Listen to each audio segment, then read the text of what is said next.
의대 공부법 공개할게요. 이 공부법은 공부법이다. 이런 거 안 돼.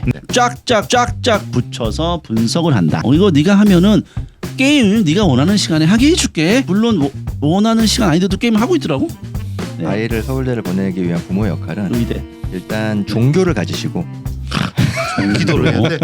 일단은 기도 메타로 기도 메타. 가는 게 일단은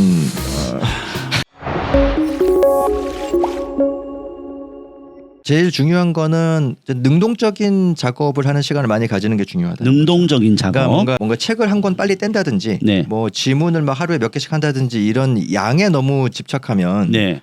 사실상 별로 공부가 되는 건 아니거든요. 양치기. 네, 그러니까 특히나 국어야말로 양을 많이 하는 게 그렇게까지 의미가 있는 과목은 아닌 것 같습니다. 그렇죠. 네, 오히려 수학 같은 과목은 네. 양치기도 어느 정도 필요한 과목입니다. 네. 왜냐하면은 내가 이 개념을 정확히 알고 있고 네. 이거를 문제에 적용해서 푸는 원리도 알고 있고 그렇다고 해도 양이 충분히 뒷받침되지 않으면 결국 실전에서 계산을 틀립니다. 맞아, 체득이 돼야 네. 되니까. 그러니까 이거는 아주 반복해서 숙달을 해야만 돼요. 그 습관을 국어에 적용하는구나 지금. 근데 국어는 그 과정이 좀 다른 거예요. 그러니까 수학은 원리를 알고 그걸 적용하는 과정을 이해한 다음에 연습은 그냥 기계적으로 하는 거예요. 기계적으로 해야 돼. 숫자만 다른 똑같은 문제를 30번 40번 푸는 거죠. 아하. 그래서 나중에는 그냥 눈 감고도 풀 수가 있죠. 이 문제가 시험에 나왔을 때 이걸 어떤 공식을 써서 어떻게 풀어야지라는 생각을 하지 않아도 자동적으로 내 손이 움직이고 있는 수준. 그냥 손이 먼저 풀고 있는 거야. 그렇죠. 어. 그 수준에 도달하는 애들이 결국은 수능에서 수학 만점을 맞는 겁니다. 저도 그랬던 것 같아요. 네, 그러니까 그런 애들은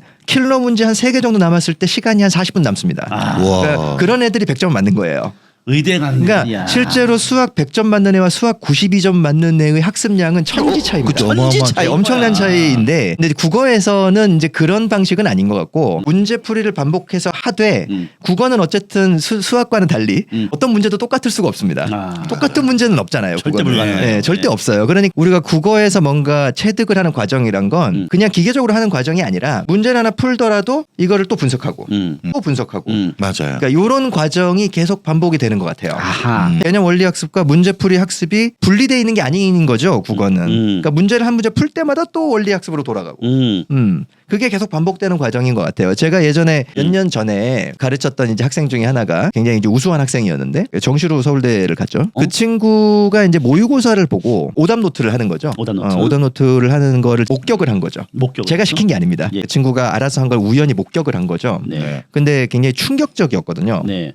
저도 학교 다닐 때 나름대로 오답을 잘 정리하는 학생이었는데 이 친구는 거의 오답 노트가 아니라 소논문입니다. 소논문. 국어 문제 충격적이에요. 그러니까 국어 시험지가 16페이지까지 있지 않습니까? 예. 네. 16페이지까지 있는데 이 친구는 공부를 잘하는 학생이기 때문에 틀린 문제가 한 2개밖에 안 됩니다.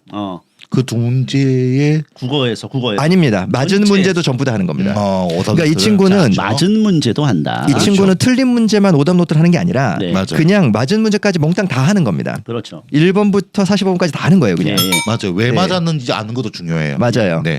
심지어 자기가 100% 확신을 갖고 이건 무조건 맞았다라고 확신을 갖고 풀어서 맞은 문제조차도 합니다. 오케이. 왜냐하면 자기는 이게 맞았다는 걸 확실하게 안 거지 이 문제와 지문에 나오는 모든 정보를 완벽하게 이해한 건 아닌 거예요. 그렇죠.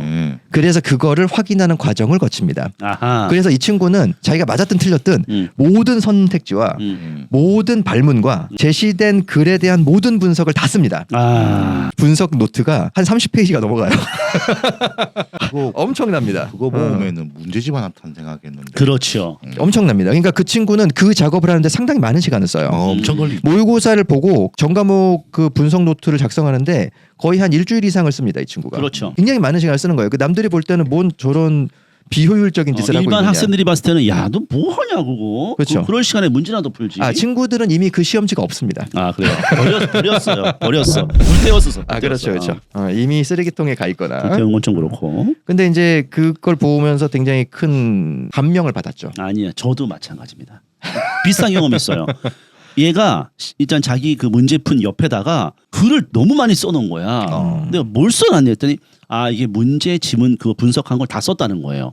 그냥 글로 그냥 빽빽해요. 빈 공간이 아예 없어. 글로 가득 차 있어. 그래서 내가 그걸 보면서 정말 대단하구나. 얘는 국어를 거의 안 틀립니다. 예, 뭐 어쩌다가 하나 정도 틀려. 우리가 국어 모의고사 이런 거 100점 맞기 힘들거든요. 네. 근데 얘는 항상 100점을 맞아요. 그런 경험 없어요? 충격받은 적은 없는데 제가 숙제를 한 번 안 해가지고 본인이? 네, 네. 빨리 해야 되잖아요. 아침에 네. 그 오전에 예전엔 그게 있었잖아요. 네. 연교시. 예, 영규 씨. 네, 이제 빌려서 빨리 해야 되는데 뭐 제일 잘하는 애가 빌린 게 좋겠다 싶어가지고 빌린 거야. 그 당시 이제 고려대 법대관 이제 저희 반 반장에 가서 반장. 네, 노트 좀 빌려줘요. 네. 빨리 좀 하게. 네. 폈는데 충격이었어요. 아, 한글이 하나도 없어. 어? 영어 불어 한자로만 돼 있었어요. 헐. 필기가 모든 필기가 선생님이 한국말로 했는데 네네. 난 영어로 적었어. 영어와 불어와 한자가 그러니까 영어로만 다 적는 게 아니고 영어 불어 한자가 섞였어. 좀 프랑스에 살았나 보지? 아니요, 저희가 이제 불어 반이었는데 제2외국어. 불어 실력 늘리려고 불어 아는 단어 나올 때마다 그 단어는 불어로 쓰고 아니면 영어로 쓰고 아니면 이제 자기는 법대를 목표로 하고 있었기 때문에 고1 때부터 무조건 한자로 한자는 다 한자로 쓰고 그러더라고요. 그 노트를 빌렸는데 그냥 다시 그대로 줬어요. 이거는 여기는 좀 넘사벽이야 지금 보니까. 아우, 저 이번에 나온 깜짝 놀랐어요, 갤럭시 24인가 그거는 상대방이 영어로 얘기하면 한국말로 들린다고 하더라고요. 약간 그 느낌이야 지금. 네, 그러니까 요거는 지금 약간 넘사벽이고요. 좀 선을 넘은 친구들이 좀 있어요. 네네.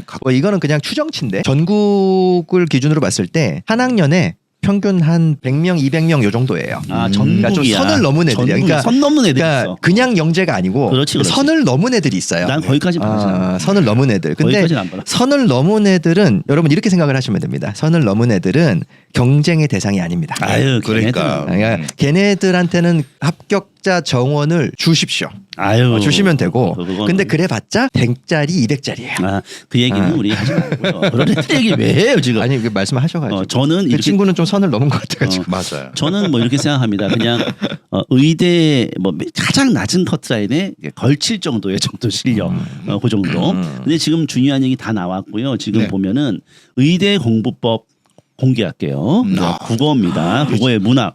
자, 의대 공부법 공개합니다. 네. 자, 우리 아들 중1 아들이에요. 지금 중1일 수도 있고 중2도 있고 중3도 있고 고1도 가능합니다. 중1은 일단 개념의 나비 효과를 홍보를 너무 하는데 지금 개념 관련된 영상 뭐 다른 것도 있죠. 메가스터디 있고 뭐 근데 EBS 그냥 돈 안 드니까 무료잖아요. 그래서 개념의 나비 효과를 중1 1년 동안 열심히 필기를 하면서 듣는다. 필기. 맞죠? 네네.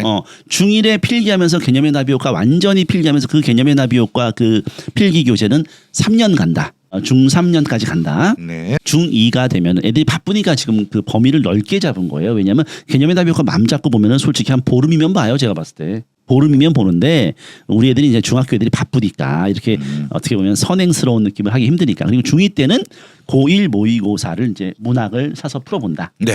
근데 이 공부법은 포스트잇 공부법이다.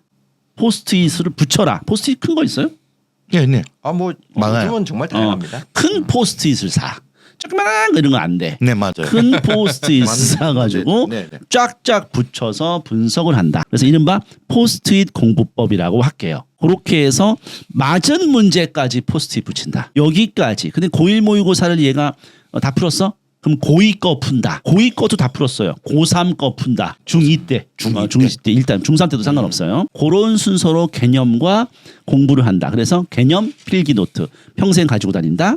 그다음에 모의고사는 포스트잇 공부다. 물론 옆에 써도 되고 오답 노트에 써도 되고 포스트잇 써도 되지만 중요한 건 맞은 문제도 포스트잇으로 쓴다. 그 정리할 때 뭘 가지고 자기가 개념 공부한 개념의 나비 효과를 찾아보면서 정리한다. 여기까지. 네. 이거 일정 나오겠는데. 제가 그냥 한 가지만 조금 네네. 덧붙이면요. 예. 이거는 이제 국어에만 해당되는 건 아니긴 해요. 그러니까 다른 과목들에도 적용이 가능합니다. 네. 우리 이제 개념학습, 문학 개념학습과 관련된 건 이제 얘기를 했으니까 이제 우리가 지금 이제 문학 개념을 좀 공부를 해서 이해를 하고 개념부터 좀 외우고 이제 실제로 문제에서 그걸 적용할 수 있는 연습도 하고 그렇지. 이게 이제 공부의 기본인데 공부를 좀 완벽하게 하고 싶잖아요. 네. 의대를 가고 싶으니까. 그렇죠. 그러면은 완벽하게 공부를 하고 싶은 학생은 이건 이제 공부가 조금 쌓인 후에 하는 겁니다. 내공이 좀 쌓이는 네, 것들. 조금 어느 정도 경험이 쌓인 후에 하는 건데 시험장에 목차를 작성하는 연습을 합니다. 목차 작성 그러니까 연습? 우리가 책을 보고 책의 핵심 내용을 정리하는 거는 많이들 하는 거예요. 근데 그걸 말하는 게 아니라 안 보고 하는 겁니다. 안 보고 목차를 작성하는 거예요. 그러니까 예를 들면 내가 만약에 무슨 뭐 문학에서 무슨 뭐 현대시와 관련된 개념을 정리할 거면은 그 현대시 개념에서 뭐가 있는지 목차들이 있잖아요. 뭐 있죠. 시의 이미지가 있고 무슨 뭐 시의 뭐 비유가 있고 뭐 이런 게 있지 않습니까? 네. 그러면은 책을 안 보고 뭔가 무슨 노트가 됐든 스케치북이든 됐든 어디다가 목차를 적어보는 겁니다. 목차가 아니고 전체 이제 지도를 그리는 그렇죠, 거예요. 그렇죠. 네. 목차를 그려보고 이제 거기에 핵심 내용이 뭔지를 가지를 쳐서 채워보는 거예요. 네네. 이 작업이 왜 완벽한 공부에 도움이 되냐면 우리가 아무리 공부를 많이 해도 막상 중요한 거는 시험을 보러 시험장에 갔을 때 그때 필요로 하는 정보가 머릿속에 나와야 되는데 막상 안 나오거든요. 그러니까 학생들이 맨날 하는 얘기가 선생님 어제까지 알았는데 수능 시험장에 가니까 생각이 안 나요. 그렇지. 이런단 말이에요. 그렇지. 그 이유가 왜 그런 거냐면 분명히 머릿속에 들어있습니다. 그 학생은. 들어있어. 머릿속에 여러 번 공부를 했어요. 들어있는데 아하. 뭐가 있는지가 정리가 안 돼 있는 거예요. 맞아요. 그러니까 서랍에 여러 가지 그 양말들을 넣어놨어요. 색깔별로. 그렇지. 근데 이 양말이 어느 서랍에 있는지도 모르고 그리고 무엇보다 어느 양말이 있는지를 다 몰라요. 그 전체적인 틀이 기억이 되어 있어야 돼요.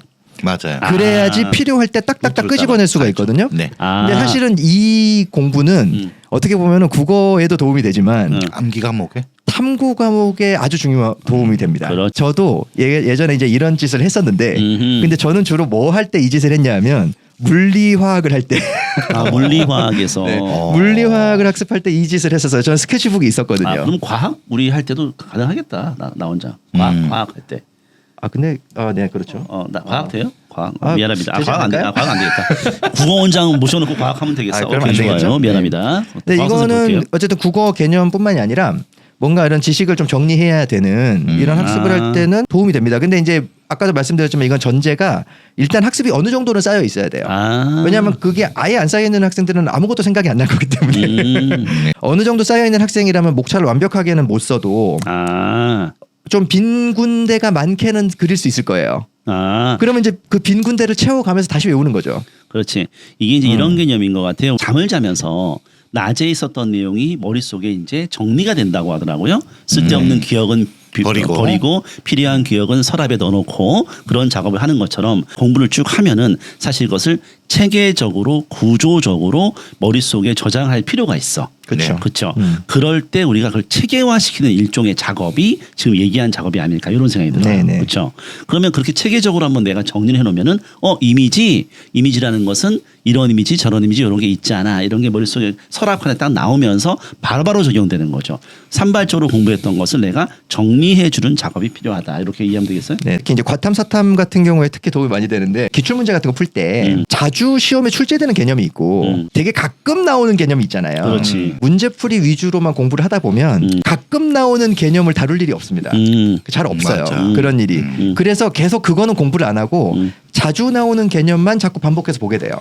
근데 문제는 그 자주 나오는 개념만 시험에 나오는 건 아니거든요. 그래서 막상 시험장에 갔는데 가끔 나오는 개념을 활용한 문제가 나오면 생각이 안 나요. 그 사람이니까. 평소에 이렇게 이제 구조화를 해서 개념 이제 목차를 작성하고 구조화를 하는 연습을 하다 보면은 이걸 하는 과정에서 자주 안 나오는 부분도 자꾸 건드리게 되거든요. 학습을 좀 완벽하게 하기 위해서는 필요한 작업입니다.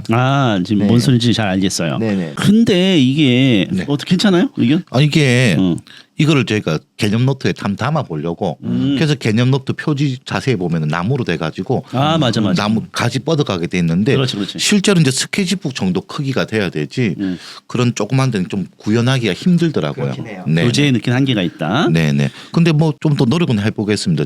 저 아이디어를 저희가 개념 노트에 넣어 보려고 표지를 그렇게 만들었던 거거든요. 좋아. 근데 본인이 그려야 효과가 크지 않을까요? 그렇죠.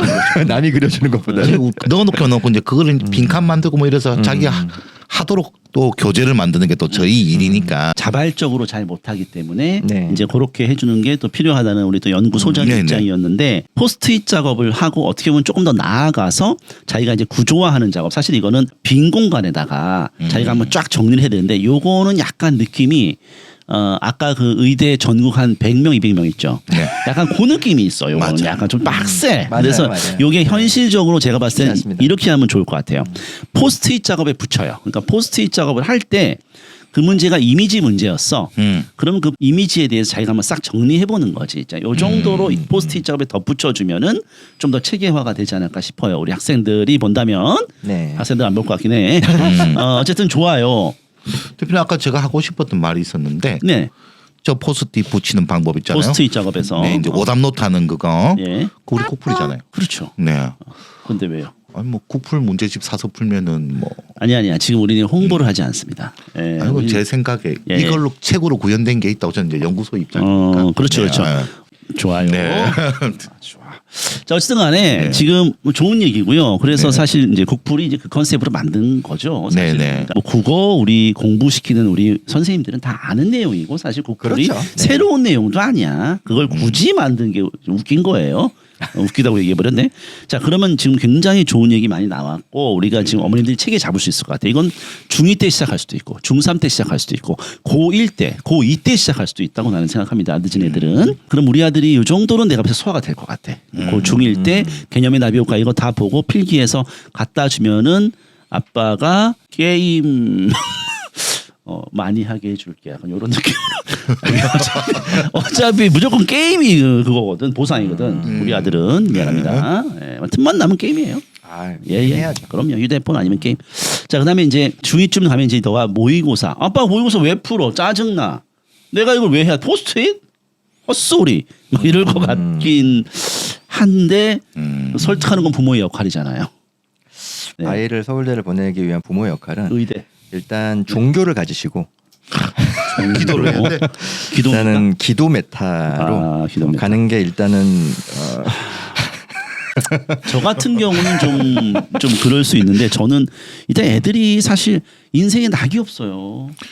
낙이 없어서 게임이 낙인 거야. 그렇죠. 그래서 저는 게임을 하라고 합니다. 네.